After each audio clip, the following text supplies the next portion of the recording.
Charge nurse called my emergency contact at 4:52 in the afternoon. My husband answered, dropped everything, and was sitting in the surgical waiting room by 5:40 with a cold coffee he never drank. My mother got the same call at 4:55. By the time they wheeled me out of recovery 2 days later, she still hadn't come. I learned all of this much later, pieced together from timestamps and other people's memories. Because at the time I was somewhere underneath the anesthesia, learning how to be afraid of my own body. It started with a headache I ignored. I want to be honest about that part. I'd had a dull pressure behind my right eye for 3 days, and I told myself it was screen strain, deadline stress, the usual. I was a senior actuary at an insurance firm in Columbus, the kind of person who color codes her calendar and never misses a quarterly close. So when my vision started swimming during a Tuesday budget meeting, I excused myself, walked very calmly to the bathroom, and collapsed on the tile. A brain bleed, they told me later. A ruptured aneurysm nobody knew I'd been carrying around my whole life. If my coworker hadn't heard me go down, I'd have died on that floor next to the paper towel dispenser. I woke up to white light and a machine counting my heartbeats out loud. There was a tube in my throat that they pulled before I was fully awake, and the first full breath I took on my own felt like swallowing fire. A nurse leaned into my line of sight, and her face was the kindest thing I'd seen in days. "There she is," she said. "You're at Riverside Methodist. You had surgery on your brain. You're going to be okay, but I need you to stay still for me." I tried to ask the only question that mattered. My mouth made a shape, but no sound came. She read it anyway, the way good nurses do. "Your husband's right outside. He hasn't left. Want me to bring him in?" I closed my eyes, which was the only yes I had. His name was the first thing I remembered clearly. My husband came in looking like he'd aged a decade in 48 hours. His shirt wrinkled, his eyes raw. He sat down and took my hand so gently it was like he thought I'd break, and maybe I would have. "Hey," he whispered. "Hey, don't talk." The doctor said the surgery went great. They got the bleed. "You're going to need a lot of rest, but you're here. You're still here." I squeezed his fingers. Then I made the shape again, the same word, and this time he understood. He hesitated. I knew that hesitation. I'd seen it on him 100 times when he was about to tell me something he didn't want to. "I called your mom," he said. "Right away." "She knows," she said. He stopped, his jaw working. "She said they're in the middle of something with your brother. She said she'd come when she could." Something with my brother. Of course it was. I didn't even have to ask which something, because there was always a something, and it was always my brother. That weekend was his engagement party. The big one, at the vineyard outside Cincinnati, the one his fiance's family had been planning for months and my parents had been bragging about for weeks.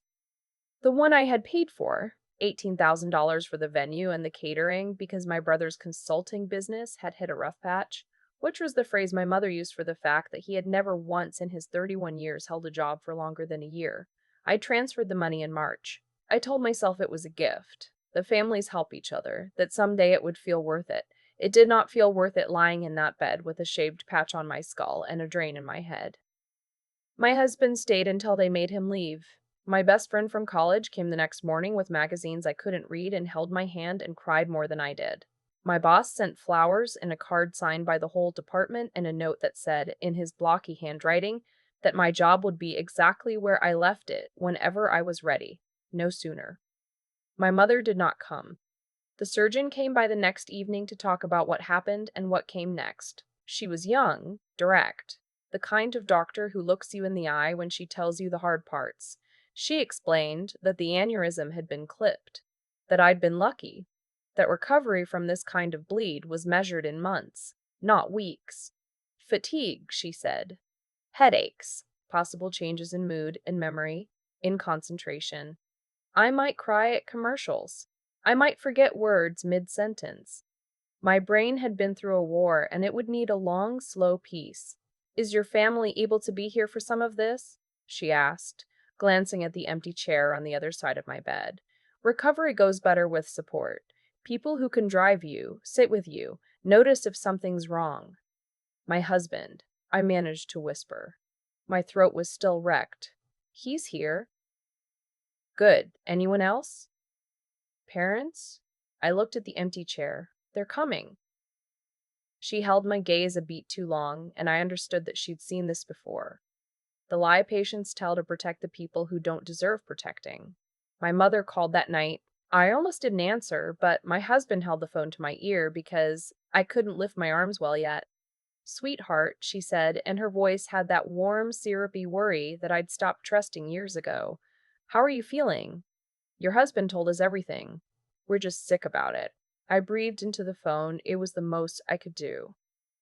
Listen, honey, I know the timing is just awful, but you know about your brother's party this Saturday. We're already down here helping set up. His fiance's whole family is flying in. We can't just leave him to handle all of it alone, you understand? It would look terrible. And honestly, you're going to be sleeping most of the weekend anyway. The doctor said so. I had not heard any doctor say that. I had heard a doctor say my brain had bled. It's brain surgery, Mom, I whispered. I know, and you're being so brave about it. You've always been the tough one. Your brother just isn't built like you. This party is the most important thing that's ever happened to him. We'll come up the second it's over, I promise. Probably Monday. Monday. 4 days after they cracked open my skull. He's so grateful for everything you did, by the way, she went on, as if she hadn't just told me I ranked below a buffet line. The vineyard looks absolutely gorgeous. You should see the photos. Once his business turns around, he's going to pay you back every penny, you know that. I knew that the way you know the lines of a song you hate. I'd heard it after the car loan and after the credit card debt and after the security deposit on the apartment he got evicted from anyway. I told her I had to go. She said she loved me and hung up before I could decide whether to say it back. The nurse who'd woken me up came in around 9 that night after her shift technically ended. Her name tag said one thing, but everyone on the floor called her by a nickname, and she sat on the edge of my bed like we'd known each other for years. No visitors coming this weekend? She asked. I shook my head, which hurt. Family thing, I whispered. My brother's engagement party. She didn't say anything mean. She didn't say anything at all for a moment. Then she patted the blanket over my foot and said, I've been doing this 22 years, honey. You learn pretty quick that the ones who show up and the ones who are supposed to show up aren't always the same people. Don't you go thinking this is about you, this is about them, I cried after she left, which made my head pound, which made me cry harder, which is a special kind of cruelty your own body does to you. The party was Saturday. I know because my brother posted about it all day. I made the mistake of opening the app on my phone when the room was quiet, and there it all was. The string lights I'd paid for. The catered tables I paid for. The band in the corner won video that I would later realize had cost another $2,000 I'd be asked to cover. My mother in a dress I didn't recognize. My father in a new tie. Both of them glowing, raising glasses, posing with my brother and his fiancée under an arch of flowers. He'd tagged them in everything. He'd written a caption thanking the people who believed in him most. The family who never stopped showing up for him. Never stopped showing up. I set the phone face down on the blanket and looked at the ceiling tiles and counted them until I stopped wanting to scream. On Sunday, my mother texted, thinking of you. 3 exclamation points like I was running a 5K and not relearning how to sit up without the room spinning. I didn't answer. An hour later, she texted again, and this one I read 4 times to make sure I wasn't hallucinating from the medication. The party went perfectly, she wrote, but your brother's card got declined at the end, paying the band. So embarrassing. Can you send him $2,000 when you get a chance? No rush whenever you're feeling up to it. Love you when I'm feeling up to it. From a hospital bed, with a hole in my head. I turned the phone off. Not face down. Off. It was the nurse who showed me the thing that cracked everything open. Sunday night late, she came in with her phone in her hand and a look on her face I couldn't place. I'm not supposed to do this, she said quietly, glancing at the door. And I could catch real heat for it. But I've been chewing on it all weekend, and I think you ought to see. She pulled up the hallway security feed on her phone. The timestamp read Friday, 11:14 p.m. A woman stood outside my door. Older, maybe 65, silver hair pulled back, a wool coat too heavy for the season. She held a paper gift bag in both hands like it was something fragile. She stood there.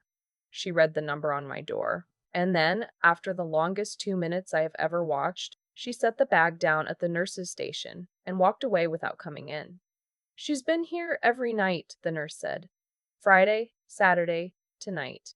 Same thing every time. Asks how you're doing. Leaves something.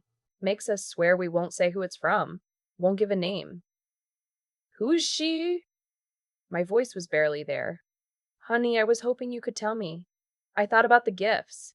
I'd assumed they were from the office. A paperback novel with a receipt tucked in it from a bookstore downtown. A soft gray blanket that smelled like cedar. A tin of the exact lemon shortbread cookies I'd been obsessed with since I was a kid and hadn't bought myself in years because they were expensive, and I always spent the extra money on someone else. A card, unsigned, that said only, "You were always worth more than they let you believe." Someone knew I read mysteries. Someone knew I was always cold. Someone knew I was always cold. Someone knew about the cookies. My husband didn't even know about the cookies. Monday came and went. My parents did not. There was a text in the late afternoon. Running behind, traffic, will try for tomorrow, and then nothing. My father called once that night, and I let my husband hold the phone to my ear out of some habit I couldn't break. Hey, kiddo, he said, like I was 9 and not 30. Glad to hear you're up and around. Listen, we got to talking, and your brother's got a real shot at turning the consulting thing around now that he's got his fiance's family connections. We think we're going to stick around down here a few more days. Help him capitalize on it. You're in good hands up there. You understand. You were always the one who could handle herself. I understood. I understood with a clarity that felt almost peaceful, like the moment the spinning finally stops. They were never coming. There was no party that ended, no meeting that finished, no point at which the scale would finally tip toward me. There was only my brother, forever, and the money, forever, and me, somewhere far below both.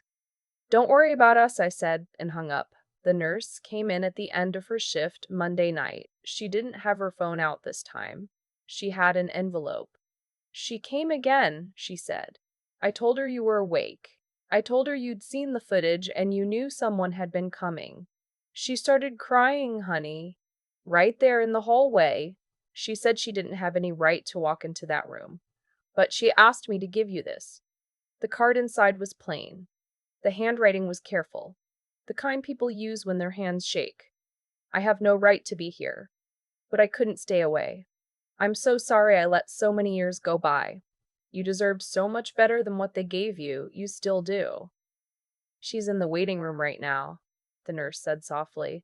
She's been there every night, just sitting. Whoever she is, she hasn't missed once. Not one. I thought about my parents at a vineyard. I thought about my brother thanking the family that never stopped showing up. I thought about a stranger in a heavy coat sitting in a plastic chair night after night, close enough to hear if anything went wrong, too afraid to come through a door. Send her in, I said. I tried to make myself presentable, which was absurd. I had staples in my scalp and a gown that tied in the back, but I smoothed the blanket and raised the head of the bed anyway because some part of me wanted to meet this person on the steadiest footing I had. The woman who came through the door had my grandmother's hands. I knew them before I knew anything else. Long fingers, a particular silver ring. And then I saw her face, and the floor of my stomach dropped out. Because she had my father's jaw and my own stubborn chin and eyes, the exact gray-green of the ones I saw in the mirror every morning. Hi, she said, and her voice broke on the single syllable. I'm sorry. I'm so sorry. I'm so sorry. My name is, I'm your aunt. I'm your dad's older sister. You probably don't remember me. The last time I saw you, you were 12. 12? I was 33. 21 years. I don't have an aunt, I said, because that was what I'd been told. My father was an only child. That was the family story. Repeated so many times I'd never once thought to question it. My father had no siblings. We were a small family. It had always just been the four of us. You do, she said gently, lowering herself into the chair my mother never sat in. You did. They just decided you weren't going to know about me. Why? She was quiet for a moment, gathering something. Because I wouldn't stop telling them they were ruining you, she said. When you were little, I could already see it. The way everything went to your brother. The way you got told to be grown up before you'd had a chance to be a kid. I offered to pay for your education. I told them I'd cover all of it, anything you needed so you wouldn't have to be the one holding the family up. And your father told me that if I kept undermining how they raised their children, I wasn't welcome anymore. So they cut me off, and I let them because I told myself it would blow over. Her voice cracked again. It didn't blow over, it just became how things were. And I lost you for 21 years over my own pride. I couldn't breathe right. You said you've been watching from a distance. I told myself that was enough. I found out where you went to college. She stopped, pressed her lips together. The scholarship, your sophomore year. The one that covered the rest of your tuition when your parents said they couldn't help because of your brother's car. There was no scholarship, honey. That was me. I called the financial aid office and set it up so it would look like it came from the school. Your parents told you to be grateful to the university. You wrote the university a thank you note. The room tilted. I remembered that note. I remembered being so relieved I'd cried in the registrar's office. That was you. The check that came when your apartment flooded. The insurance settlement that didn't quite add up. Me. I couldn't be in your life. They made sure of that. But I could put a little wall around you when I saw the storms coming. It was never enough. I know it was never enough. I was crying now, and it hurt, and I didn't care. They left me here for his engagement party. I paid for that party. I've given him the number caught in my throat. I'd never said it out loud to anyone. I've given him almost $200,000 over the last 5 years. I have a spreadsheet. I hid it in a folder so I wouldn't have to look at the total. She closed her eyes like the number physically hurt her. And they asked me for 2,000 more on Sunday, I said, while I was in this bed. For the band. At the party I paid for. She reached out and took my hand, and her grip was strong, steady, nothing like the careful way everyone had been touching me for days. You are done, she said. Do you hear me? You are done. Not because I'm telling you to be, because you almost died on a bathroom floor for people who couldn't drive 4 hours to sit beside you. You get to be done. I don't know how, I said. They're my family. So am I. She squeezed harder. I have been your family this whole time. You just weren't allowed to know it? She stayed the night in that plastic chair. In the morning, she pulled up something on her phone and turned the screen to me without a word. It was an account, and it had a name on it that was mine, and a balance that made the machines feel very far away. It was over $290,000. I started it the year they cut me off, she said. Every birthday, every Christmas, every time I heard secondhand that they'd taken something from you, I put more in because it felt like the only way to fight back. I was saving it for when you'd need it. A house, a baby, something good. She looked at me, and her eyes were wet. But I think you need it now. I think what you need is the ability to walk away from them and never feel the floor drop out from under you again. I thought about every overtime weekend, every vacation I'd canceled, every nice thing I'd talked myself out of so I could wire money to a brother who tagged our parents in his gratitude posts and left me off entirely.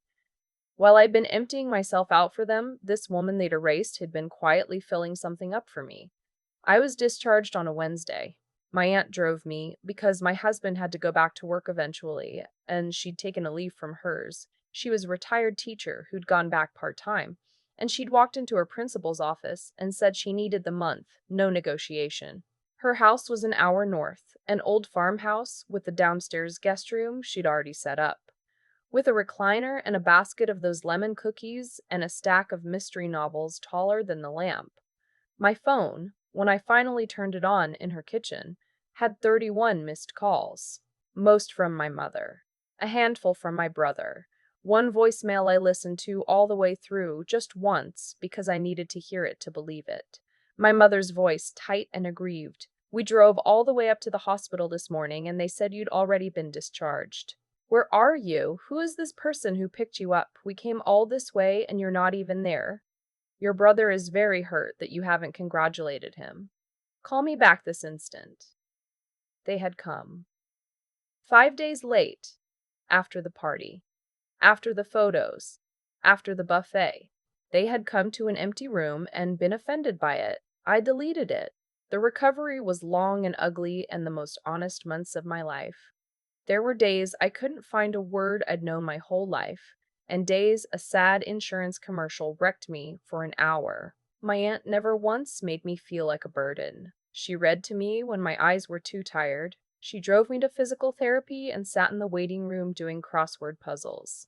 At night, when I couldn't sleep, she told me about the version of my father she'd grown up with, a kid who used to be funny before he married into a family that taught him a person's worth was a number. My mother found the house eventually. Of course she did. She showed up on a Tuesday and stood on the porch and demanded to be let in. And when my aunt opened the door instead of me, the look on my mother's face is something I will keep forever. You, my mother said. Me, my aunt said, and did not move. I came to the door because I needed to do this part myself. My mother started in immediately. How could I, after everything? My brother was devastated. The deposit on the apartment fell through because I wouldn't send the 2000, his whole future, his fiance's family, the embarrassment of it all. I had brain surgery, I said. And you're fine, she said, throwing her hands up like I'd proven her point. Look at you, standing right there. We knew you'd be fine. You're always fine. Your brother needs us. He doesn't have what you have. What I have? I repeated. Your job, your husband, your competence. You don't need us hovering. He does. I looked at this woman who had raised me to believe my own near death was an inconvenience, and I felt the last thread of something finally, quietly snap. You're right, I said. I don't need you. I haven't, for a long time. I just didn't know it until someone you tried to erase sat in a hospital waiting room for 5 nights because she couldn't bear the thought of me being alone. I watched the color drain out of her face. She paid for my college, Mom. The scholarship, it was her. The whole time. That money was supposed to. My mother caught herself, but not fast enough. Was supposed to what? I said. Go to him? She didn't answer.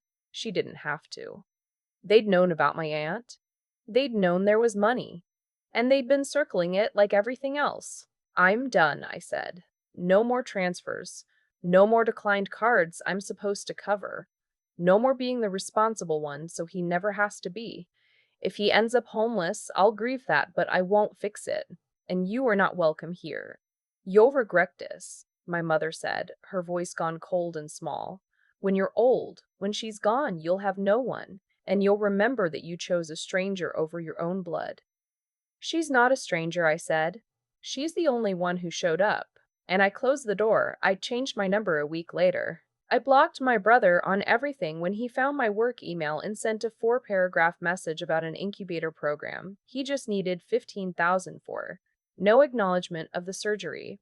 Not one word. I let my lawyer friend laugh at the email he sent threatening to sue me when, a year later, I published an essay online about all of it. About being the family bank, about the woman in the heavy coat, about how no is a complete sentence. And it got shared 300,000 times by people who'd lived some version of the same thing. My brother's consulting business folded for good about 18 months after the party.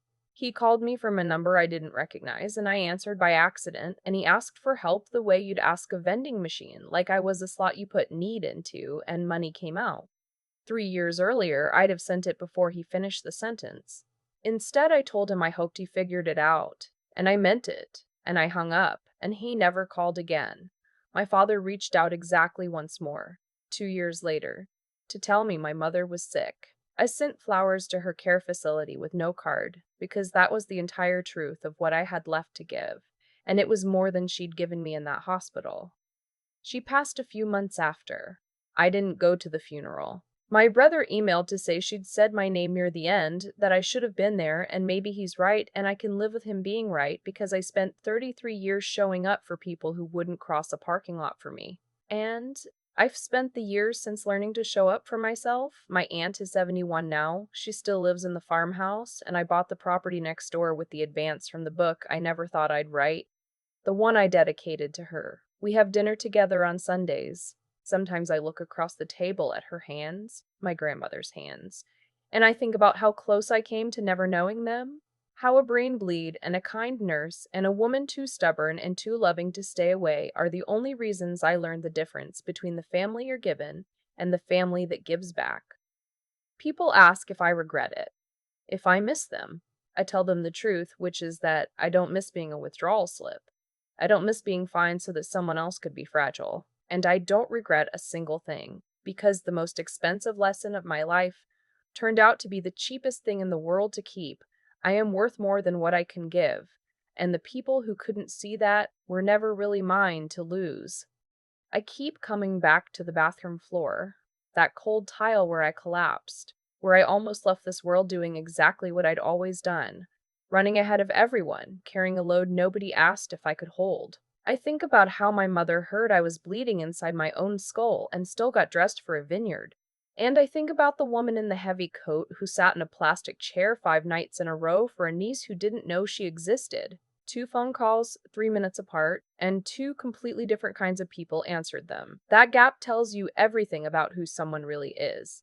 What took me 33 years to understand is that none of this happened by accident.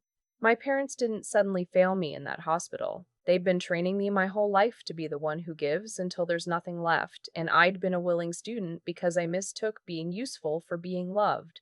Every transfer I sent, every weekend I worked instead of resting, every nice thing I denied myself, those weren't kindnesses. They were withdrawals from my own life that nobody was ever going to repay. You teach people how to treat you, and for decades I taught mine that my needs came last. The bill for that lesson finally came due on a bathroom floor. The thing I want anyone listening to take from my story isn't bitterness. It's three quieter truths. The first is that doing right by people has to start with doing right by yourself, because a person who abandons her own well being can't actually love anyone honestly. She can only serve them, and service without self respect curdles into resentment every single time. The second is that you have to look clearly at the people in your life and be willing to see what's actually in front of you, not the story you were handed. I called my own aunt a stranger because someone told me to, and I believed it for 21 years. Real clarity means asking who shows up when there's nothing in it for them. And the third is that walking away from the only family you've ever known takes a kind of backbone you don't know you have until you're forced to find it. I found mine in a hospital gown with staples in my head, and I have never once regretted standing up. My brother's business folded. My mother passed without me at the funeral. I sent flowers and nothing more. And I made peace with being the villain in their version of the story. Because I finally became the hero of mine. Margaret, my aunt, still lives next door, and on Sundays I look at her hands across the dinner table and remember how close I came to never knowing them. If you're the one always paying, always understanding, always fine, so someone else can fall apart, hear me. You are not selfish for finally choosing yourself. No is a complete sentence, and the family that shows up, even quietly, even late, even in a coat too heavy for the season, is the only family worth keeping.